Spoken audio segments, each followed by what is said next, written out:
alaikum, everyone. This is Kaleem Bhatti joining you from Harrisburg, Pennsylvania, on behalf of the Ahmadiyya Muslim community in Harrisburg, Pennsylvania. And sadly, let's visit some of the situations we're seeing in our news, on our television stations, in our Twitter feeds, and is of course the sad state of affairs in Afghanistan. Kabul, we saw those horrific scenes of people trying to leave. So I will talk about that as soon as we get logged in here and allow everyone to get situated here. And as is our tradition, let me begin with the tradition of reciting a few verses from the Holy Quran. And let me begin.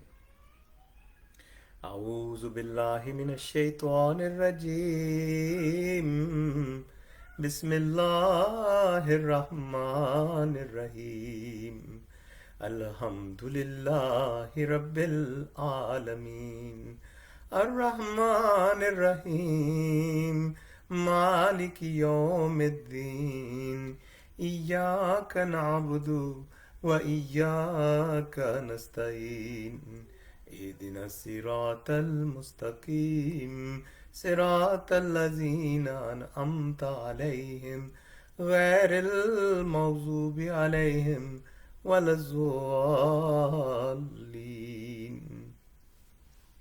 Once again, welcome to Real Talk in Islam.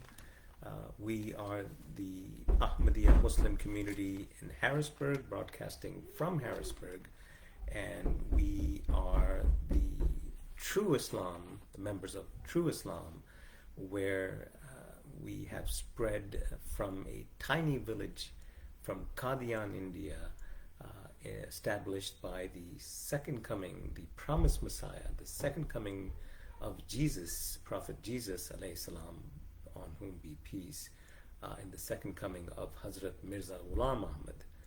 And his community, his goal is to unite mankind under one banner, and the Jews, the Christians, all other major religions have prophesied the second coming, or the Mahdi, or the Messiah, and we believe humbly that this time has taken place, and the promised Messiah, Hazrat Mirza Ghulam Ahmad, has indeed come to carry that banner to the corners of the earth.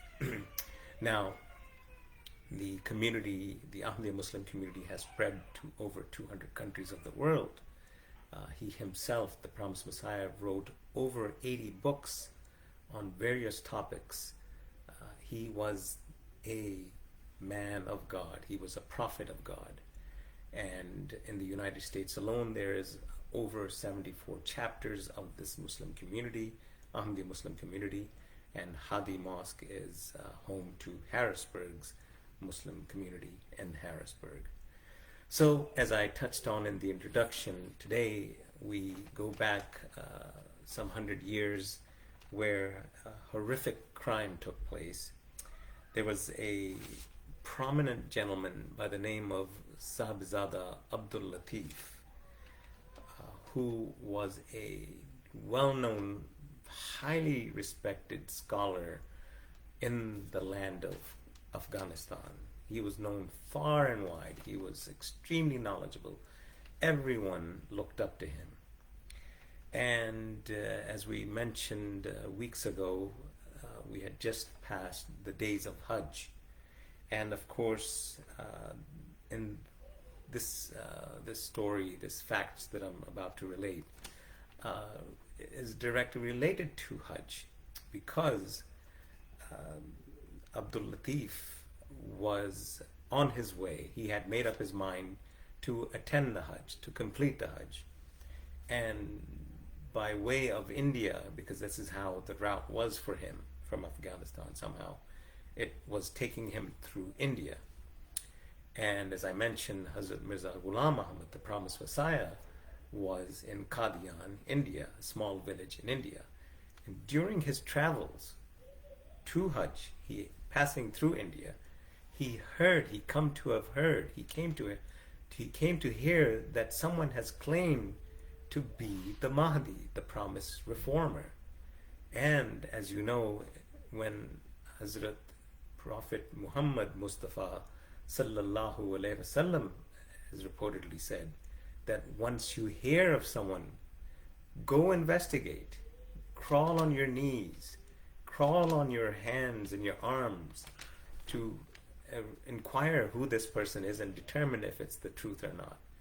And he immediately, because he was an extremely pious person, he was so pious that he had visions, he had revelations. I'm talking about Sahibzada Abdul Latif. He was prominent, he was pious, he revealed, he heard revelations through dreams, through voices, through direct contact with his God. So this was his status, his spiritual status. And as I said, he was on his way to Hajj.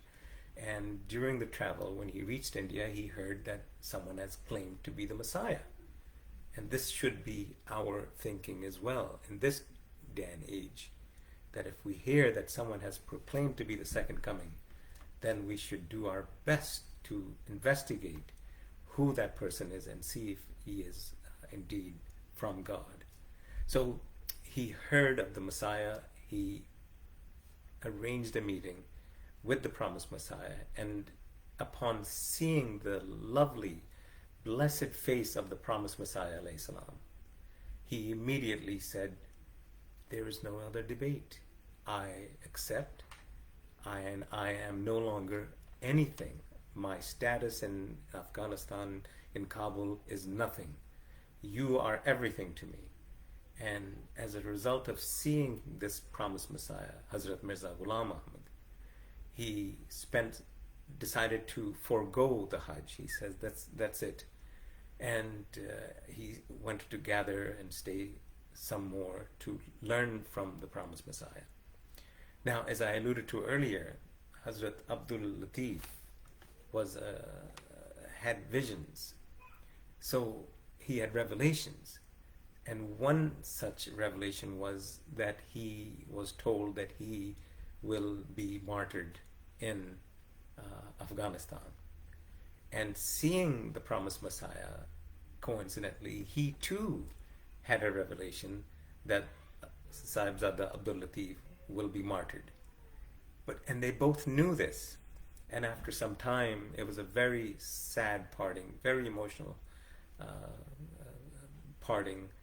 And as I said, Sahibzada Abdul Latif forgot about the Hajj, and he says he now has to return to the land of Kabul, where he will be, as prophesied for him, that he would be martyred.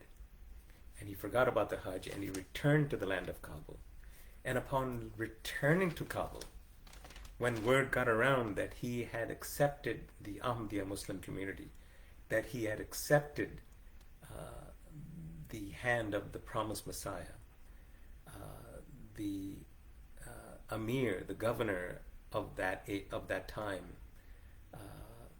who respected him highly, but he was under the pressure of the people. And as you can tell, that land, those people have not changed whatsoever. They are still brutal dictators. They don't offer rights to women. They don't offer rights to any people. They have not changed one bit. And this was the case when they heard about this man accepting this Messiah. So they immediately decided on a public stoning, because this was punishable by law. But this Amir, who respected him privately, he came up to him and whispered in his ear, and he says, here's your chance. I love you very much. I respect you. So just whisper in my ear that you are not an Ahmadi, and I will spare you this punishment. And this Abdul Latif, he said no. This is a matter of my religion. This is my choice. I am not going to deny you, I'm not going to deny this is my matter between my God and me.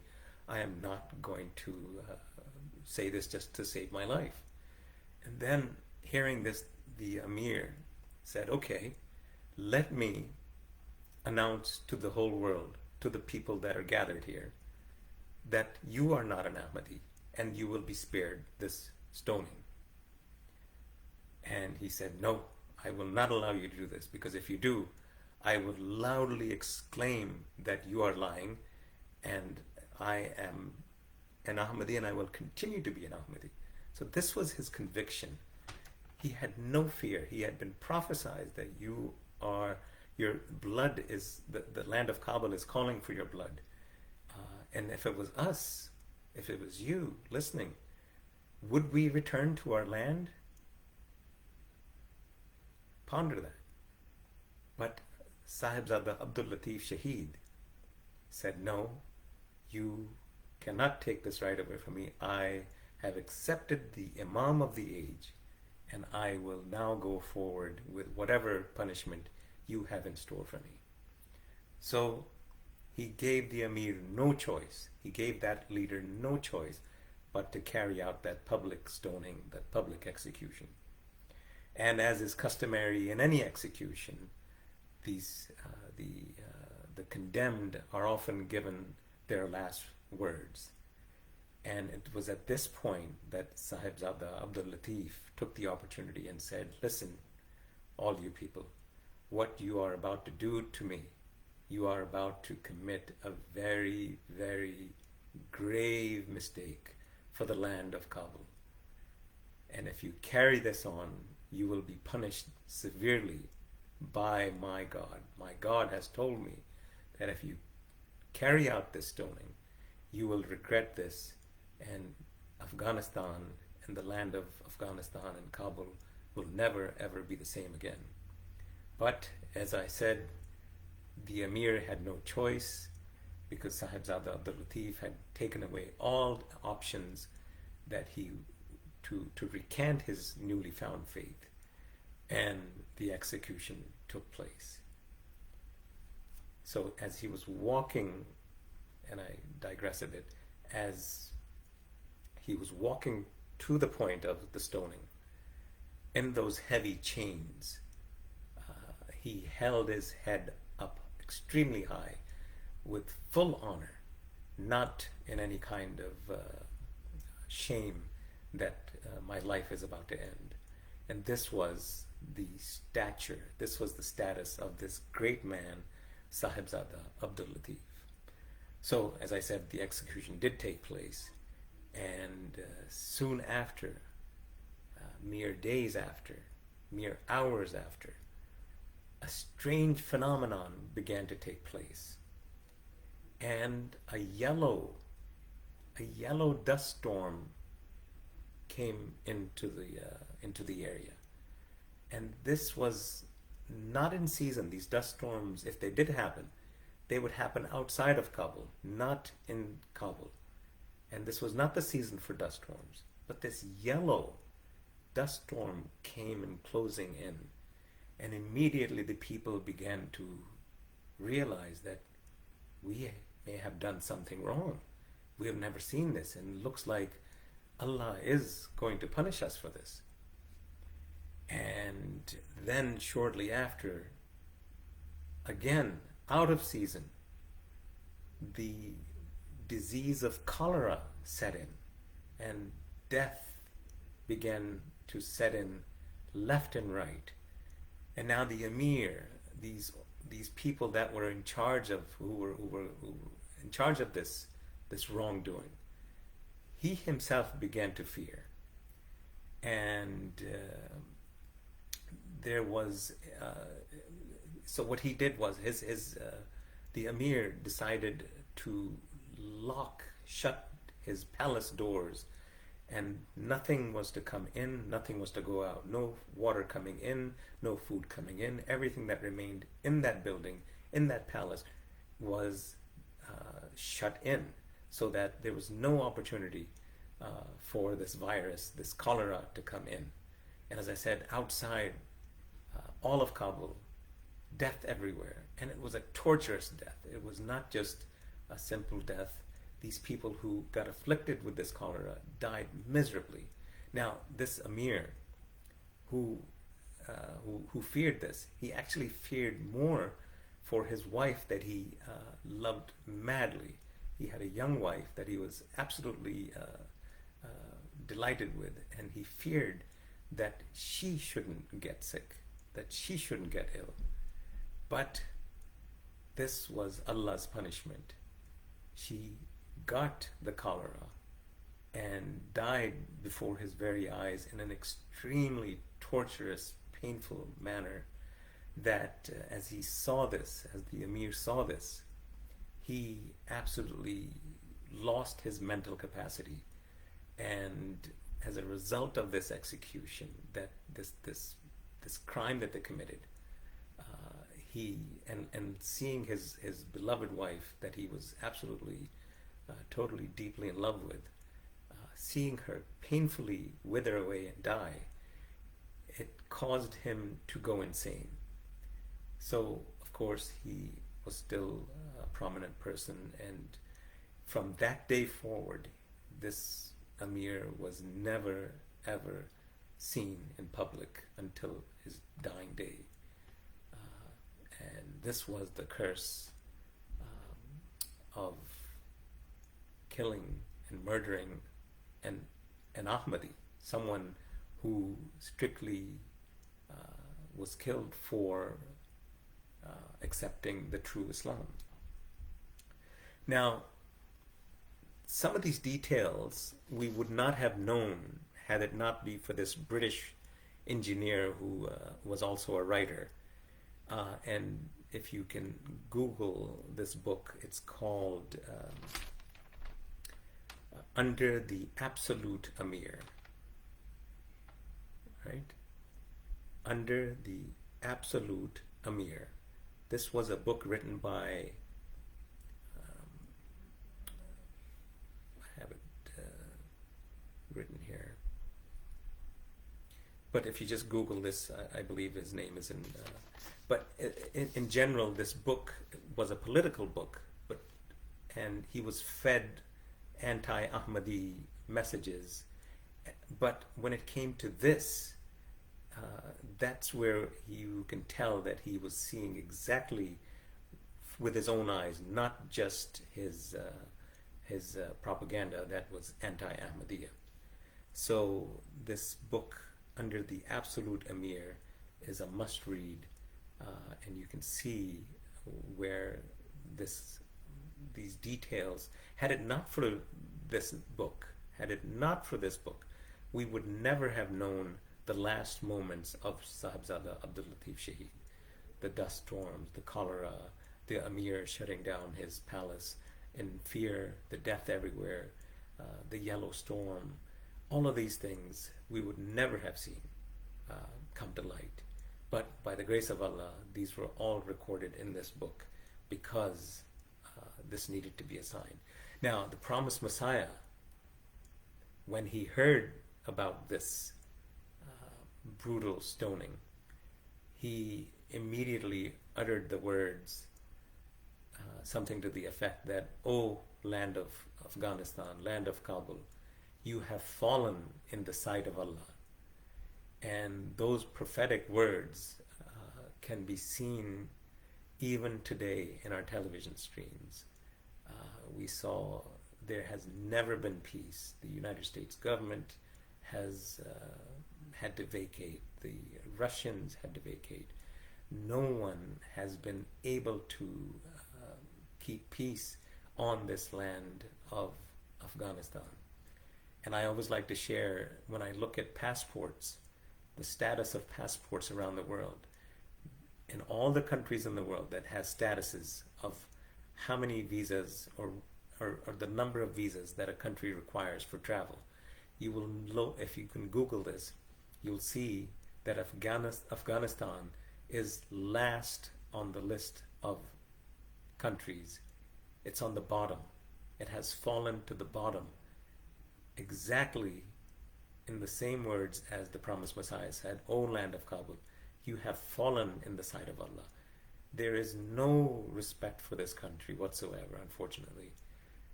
And again, if you happen to hold a passport from Afghanistan, you need a visa from nearly every country in the world, as opposed to the number one country in the world. I think it's Singapore or one of those top two Asian countries. America is number 7 or 8. Canada is in the top 10 as well, that require visas for international travel. So this was something I wanted to share. This tragic murder that took place in the 1900s of the prominent scholar Sahibzada Abdul Latif Shaheed. Shaheed means martyred, and this was a true martyr who took his martyrdom as though it was his calling. So with that sad ending, with this whole sad episode, we take leave of you today and look forward to speaking about something even equally as sad in the coming days, and that is the days of Muharram, where the grandson of the promised of Hazrat Aqdas Muhammad Mustafa sallallahu alaihi wasallam were martyred in Saudi Arabia. So we will be talking about that. And again, this is Real Talk in Islam. On behalf of the Ahmadiyya Muslim community, I take leave of you. May peace be to all of you. And in closing, I just invite everyone to please investigate the second coming of the promised Messiah. He has indeed come. He is the true Messiah. And he is everything that the Prophet Jesus said, I have many things to say unto you. This is the second coming of Jesus, the second manifestation. So with that, I take leave. God bless. Assalamu alaikum wa rahmatullahi wa barakatuh. Peace be to everyone.